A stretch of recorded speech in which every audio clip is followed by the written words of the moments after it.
Welcome to அபிரவியின் videos. நான் உங்கள் ரவி. இந்த வீடியோவில் நம்ம starters used for DC motor, அதாவது டிசி மோட்டார்ஸுடைய ஸ்டார்டர்ஸை பற்றி டீட்டெயிலாக பார்க்க போகிறோம். வாங்க வீடியோக்குள்ளே போகலாம். ஃபஸ்ட்டு ஏன் ஸ்டார்டர் தேவைப்படுகிறது? இது ஏசி மோட்டார், டிசி மோட்டார் எல்லாத்துக்குமே இதே கொஸ்டின் தான். ஏன் டைரெக்டாக ஒரு சுவிட்ச் மூலமாக ஆன் பண்ணான எதனால் ஸ்டார்டர் தேவைப்படுகிறது அப்படின்னு பார்த்தீங்கன்னா, எல்லாத்துக்குமே காரணம் மெயின் காரணம் ஸ்டார்டருடைய தேவை ஸ்டார்டிங் கரண்ட்டு. அதான் பிரச்சனை. ஸ்டார்டிங் கரண்ட்டை குறைப்பதற்காக தான் ஸ்டார்டர்ஸ் தேவைப்படுகிறது. இப்போ பார்த்தீங்கன்னா, ஒரு டிசி மோட்டோரில் ஆர்மச்சூர் ஸ்டார்டிங் டயத்தில் ஸ்டேஷ்னரியாக இருக்கும். அப்போ தான் ரொட்டேட் பண்ண ஆரம்பிக்கும். அந்த டயத்தில் அந்த ஆர்மச்சூரில் பேக் இஎம்எஃப் இருக்காது. அது என்ன பேக் இஎம்எஃப்னு கேட்டிங்கன்னா, ரன்னிங் டயத்தில் ஆர்மச்சூர் கண்டக்டர்ஸ் ஃபீல்டு ஃப்ளக்ஸை கட் பண்ணுறதுனால அந்த ஆர்மச்சூருக்குள்ள ஒரு லென்ஸ் லா படி ஒரு பேக் இஎம்எஃப் உற்பத்தி ஆகும். அந்த பேக் இஎம்எஃப் ஆர்மச்சூரில் போகிற மெயின் வோல்டேஜை, மெயின் இஎம்எஃப்ஐ அப்போஸ் பண்ணும். அது ஒரு ரெசிஸ்டன்ஸாக இருக்கும். ஆல்ரெடி ஆர்மச்சூரில் உள்ள ரெசிஸ்டன்ஸ் ரொம்ப கம்மி. அதனால் இந்த பேக் இஎம்எஃப்னால தான் அந்த ஆர்மச்சூர் கரண்ட் கண்ட்ரோலில் இருக்கும். ஆனால் ஸ்டார்டிங் டயத்தில் பார்த்தீங்கன்னா ஆர்மச்சூர் ரெசிஸ்டன்ஸ் ரொம்ப கம்மி. ஃபுல் வோல்டேஜ் நம்ம அப்படியே அப்ளை பண்ணோம்னா வெரி ஹை ஸ்டார்டிங் கரண்ட் எடுக்கும். அது ஆர்மச்சூரை டேமேஜ் பண்ணலாம், ஃபியூஸ் போகலாம், அந்த மாதிரி ஏதோ ஒரு ப்ராப்ளம் வரும். அதை தவிர்ப்பதற்காகத்தான் நம்ம ஸ்டார்டர்ஸாக யூஸ் பண்ணுறோம். டிசி மோட்டரை பொறுத்த வரைக்கும் ஸ்டார்டரில் எப்படி பயன்படுத்துவாங்க அப்படின்னு பார்த்தீங்கன்னா, அந்த ஆர்மச்சூருக்கு சீரியஸாக ஒரு ரெசிஸ்டரை கனெக்ட் பண்ணியிருப்பாங்க. அது இந்த ஸ்டார்டரில் அந்த ரெசிஸ்டன்ஸ் இருக்கும். அதனால் ஸ்டார்டிங் டயத்தில் கரண்ட் கம்மியாகும். ரன்னிங் டயத்தில் அந்த ரெசிஸ்டன்ஸை பைபாஸ் பண்ணி ஃபுல் வோல்டேஜை அப்படி அப்ளை பண்ணுற மாதிரியும் அந்த ஸ்டார்டர்ஸ் டிசைன் பண்ணியிருப்பாங்க.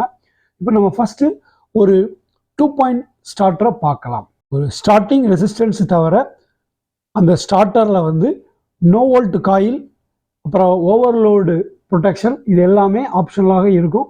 நோ வோல்ட் காயில் மெயினாக இருக்கும். Overload protection optional. அதாவது 2 பாயிண்ட் ஸ்டார்டரில் மோஸ்ட்லி இருக்காது. 3 பாயிண்ட் 4 பாயிண்ட் ஸ்டார்டர்ஸ்லாம் அது இருக்கும். ஸோ இப்போ நம்ம ஃபஸ்ட்டு ஒரு 2 பாயிண்ட் ஸ்டார்டரை பற்றி பார்ப்போம்.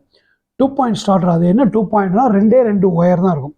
அந்த ஸ்டார்டருக்குள்ளே டிசி வோல்டேஜ் இன்கமிங் உள்ளே போகும். அதுலேருந்து டிசி அவுட்புட் வெளியில் மோட்டோருக்கு போகும். ஸோ இதில் 2 பாயிண்ட் மட்டும்தான் கனெக்ஷன் பாயிண்ட்ஸ் இருக்கிறதுனால இந்த ஸ்டார்டருக்கு பேர் 2 பாயிண்ட் ஸ்டார்டர்னு சொல்லுவாங்க. அதனுடைய பார்ட்ஸு, அதனுடைய சர்க்கியூட்டை பற்றி டீட்டெயிலாக பார்ப்போம். முதல்ல இப்போ சர்க்கியூட்டை பார்த்தீங்கன்னா, டிசி வோல்டேஜ் உள்ளே போய் அந்த ஸ்டார்டரில் இருக்கிற சீரியஸ் ரெசிஸ்டன்சஸ் வழியாக அதில் ஒரு நோ வோல்ட் காயில் இருக்கும். அந்த நோ வோல்ட் காயில் வழியாக டைரெக்டாக அந்த டிசி மோட்டருடைய ஃபீல்டு அப்புறம் ஆர்மச்சூர் வழியாக ரிட்டர்ன் வரும்.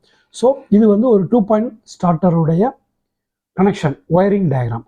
அதாவது என்னென்னா, அந்த ஸ்டார்டர் அந்த மோட்டருக்கு சீரியஸாக கனெக்ட் பண்ணப்பட்டிருக்கும். இப்போ அந்த 2 பாயிண்ட் ஸ்டார்டர் எப்படி ஒர்க் பண்ணுதுன்னு ஒரு சின்ன அனிமேஷன் பார்க்கலாம். ஸோ இப்போ அந்த ஹேண்டில் ரைஸ் பண்ணுறப்ப ஸ்டார்டிங் டயத்தில் இந்த அதிகமான ரெசிஸ்டன்ஸும் டைம் ஆக அந்த ரெசிஸ்டன்ஸை கம்மி பண்ணி வர்றதுனால அது என்ன ஆகும்? ஃபுல் வோல்டேஜ் போகிறப்ப பார்த்தீங்கன்னா ஸ்டார்டிங் டயத்தில் ஃபுல்லாக சீரிஸ் ரெசிஸ்டன்ஸ் வழியாக அந்த மோட்டருக்கு கரண்ட் போகும். அப்புறம் கொஞ்சமாக அந்த ஹேண்டில் நம்ம ரைஸ் பண்ணி ஃபுல் வோல்டேஜுக்கு ரன் பொசிஷனுக்கு கொண்டு வரப்போ ரெசிஸ்டன்ஸ் ஃபுல்லாக பைபாஸ் ஆகி டைரெக்டாகவே அந்த வோல்டேஜ் அந்த மோட்டோருடைய ஆர்மச்சூருக்கு போகிற மாதிரி டிசைன் பண்ணியிருப்பாங்க. இதில் என்னெல்லாம் இருக்குதுன்னு பார்த்தீங்கன்னா, ஒரு மூவபிள் ஹேண்டில் இருக்குது. மூவபிள் ஹேண்டில் ஒன்று இருக்குது. இந்த ஹேண்டில் தான் ஸ்டார்டிங் டயத்தில் ரெஸ்ட்டில் ஆஃப் பொசிஷனில் இங்கே இருக்கும், ரன்னிங் டயத்தில் இங்கே கொண்டு வருவாங்க. ஸோ அப்போ ஃபஸ்ட்டு ஒவ்வொரு ஸ்டெப்பாக கொண்டு வரப்போ அந்த ரெசிஸ்டன்ஸ் ஃபுல் ரெசிஸ்டன்ஸ் வழியாக அதுக்கு சப்ளை போகும். அப்புறம் அந்த ரெசிஸ்டன்ஸை குறைச்சிக்கிட்டே டைரெக்டாக ஃபுல் வோல்டேஜ் அப்படியே அப்ளை பண்ணுற மாதிரி இருக்கும். இந்த மூவபிள் ஹேண்டிலுடைய இந்த ஹேண்டிலை பிடிச்சி தான், இந்த ஹேண்டில் பேனலுக்கு வெளியில் இருக்கும். ஸோ ஆப்ரேட்டர் அதை பிடிச்சி அப்படி மெதுவாக ரைஸ் பண்ணி ஒரு 5 to 10 செகண்ட்ஸுக்குள்ளே அதை ஃபுல் வோல்டேஜுக்கு ரன் பொசிஷனுக்கு கொண்டு வருவாங்க. ஸோ அது தவிர உள்ள ஸ்டார்டிங் ரெசிஸ்டர்ஸ் இருக்குது, சீரீஸ் ஆஃப் ரெசிஸ்டர்ஸ். ஸோ இதில் காப்பர் ஸ்டட்ஸ் இருக்குது. இந்த காப்பர் ஸ்டட்ஸில் தான் அந்த மூவபிள் ஆர்ம் காண்டாக்டில் இருக்கும். ஸோ ஒவ்வொரு பொசிஷனுக்கு மாற்றுறப்ப இந்த பொசிஷனில் இந்த பொசிஷனுக்கு மாறி மாறி காண்டாக்ட் ஆகும்.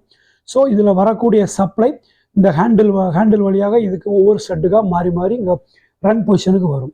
ஸோ அந்த சீரியஸாக கனெக்ட் பண்ணியிருக்கிற அந்த ஸ்டார்டிங் ரெசிஸ்டர்ஸ் ஒவ்வொரு ஸ்டட்டுக்கும் ஒவ்வொரு ரெசிஸ்டன்ஸ் கனெக்ட் பண்ணியிருப்பாங்க. ஸோ டோட்டல் ரெசிஸ்டன்ஸ் இந்த 4 ரெசிஸ்டன்ஸுடைய 4, 3, 6 அந்த மாதிரி அதனுடைய ஸ்டெப்ஸ் எத்தனை தேவைப்படுதோ அதுக்கு தகுந்த மாதிரி இது கனெக்ட் பண்ணியிருப்பாங்க. அப்புறம் ஸ்பைரல் ஸ்ப்ரிங் உள்ள இந்த கருப்பு கலரில் இருக்கிற ஒரு ஸ்ப்ரிங் இந்த ஷாஃப்டில் கனெக்ட் பண்ணப்பட்டிருக்கும். இந்த ஸ்ப்ரிங் நம்ம ஹேண்டில் கையை விட்டோம்னா அந்த ஹேண்டில் ரெஸ்ட் பொசிஷன் ஆஃப் பொசிஷனுக்கு திருப்பி கொண்டு வந்துடும். இந்த நோ வோல்ட் காயில் என்ன பண்ணியிருக்கும்னா நார்மலாக ரன்னிங் டயத்தில் இந்த காயில் வழியாக சப்ளை போகிறனால அந்த காயில் மேக்னடைஸ் ஆகி இந்த ஹேண்டில் இருக்கிற ஒரு ஆர்மச்சூரை அது பிடிச்சிருக்கும். ஸோ இந்த ஹேண்டில் ரன்னிங்லேயே ஒட்டிகிட்டு இருக்கும். இப்போ பவர் போயிட்டோ அல்லது நம்ம ஆஃப் பண்ணிட்டோம்னா ஏதோ ஒன்று பண்ணோம்னா இந்த ஹேண்டில் மேக்னடைஸ் பவர் ரிலீஸ் ஆயிரும். இந்த ஸ்ப்ரிங் தான் இதில் இருக்கிற இந்த ஸ்பைரல் ஸ்ப்ரிங் தான் இதை இந்த ஆஃப் பொசிஷனுக்கு கொண்டு வைக்கும்.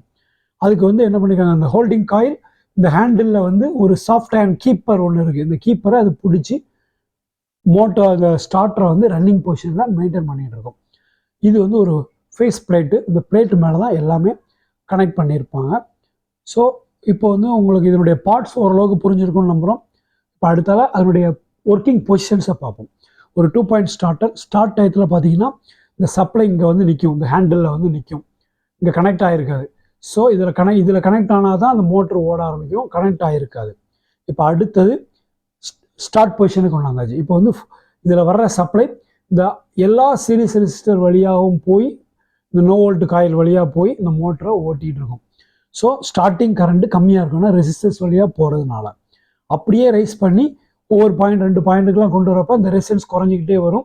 ஸோ அந்த மோட்டருடைய ஸ்பீடும் பிக்கப் ஆகிட்டு இருக்கிறப்ப இந்த ரெசிஸ்டன்ஸ் குறையப்போ ஸ்டார்டிங் கரண்ட்டு அந்த ரன்னிங் கரண்ட் கரண்ட் லிமிட்டாக இருக்கும். இப்போ அடுத்த பொசிஷன் ரன்னிங் பொசிஷன். இந்த ரன்னிங் பொசிஷனுக்கு வரும்போது ரெசிஸ்டன்ஸ் ஃபுல்லாக பைபாஸ் ஆயிரும்.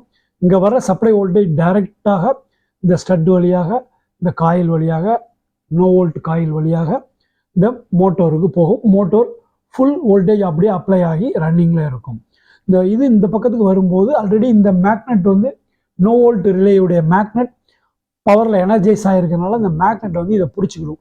இந்த ஸ்ப்ரிங் இருந்தால் கூட இந்த ஸ்ப்ரிங் பவரை விட இது பவர் அதிகமாக இருக்கனால இதை ஹோல்டு பண்ணி பிடிச்சிக்கிடும். ஸோ ஆப்ரேட்டர் கையை எடுத்தால் கூட இந்த மோட்டோர் தொடர்ந்து ரன்னிங்லேயே இருக்கும்.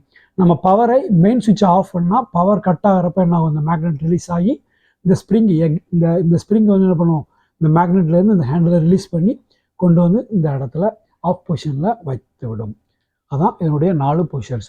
இந்த டைப் ஆஃப் ஸ்டார்டர் 2 பாயிண்ட் இருக்கிறனால இதுக்கு 2 பாயிண்ட் ஸ்டார்டர்னு பேர். இந்த ஸ்டார்டர் டிசி சீரிஸ் மோட்டருக்கு தான் மெயினாக பயன்படுத்துவாங்க. இதில் மோஸ்ட்லி ஓவர்லோட் ரிலே அதில் இருக்காது. இந்த 2 பாயிண்ட் ஸ்டார்டர்ஸில் ப்ரொவைட் பண்ணியிருக்க மாட்டாங்க. இதுக்கு ஃபியூஸ் ப்ரொடெக்ஷன் கொடுத்துருப்பாங்க. அந்த ஃபியூஸ் தான் எதுவும் ப்ராப்ளம்னா அந்த ஃபியூஸ் போகும். ஸோ இதான் 2 பாயிண்ட் ஸ்டார்டருடைய ஒர்க்கிங் பிரின்சிபல் ஸ்டார்டர். இதுவரையிலும் இந்த வீடியோவில் நம்ம டிசி மோட்டர் ஸ்டார்டர்ஸை பற்றி, அதாவது 2 பாயிண்ட் ஸ்டார்டர்ஸை பற்றி டீட்டெயிலாக பார்த்தோம். இந்த வீடியோ உங்களுக்கு நல்லா புரிஞ்சிருக்கும்னு நம்புகிறோம். உங்களுடைய கமெண்ட்ஸை எங்கள் கமெண்ட்ஸில் ஷேர் பண்ணுங்கள். இது வரைக்கும் எங்கள் சேனலை நீங்கள் சப்ஸ்கிரைப் பண்ணலைன்னா சப்ஸ்கிரைப் பண்ணிக்கிடுங்க. அப்போ தான் எங்களுடைய ஒவ்வொரு புது வீடியோக்களும் உங்களுக்கு உடனே நோட்டிஃபிகேஷனில் வரும். தேங்க்யூ ஃபார் வாட்சிங் அபி ரவியின் வீடியோஸ். Thank you very much.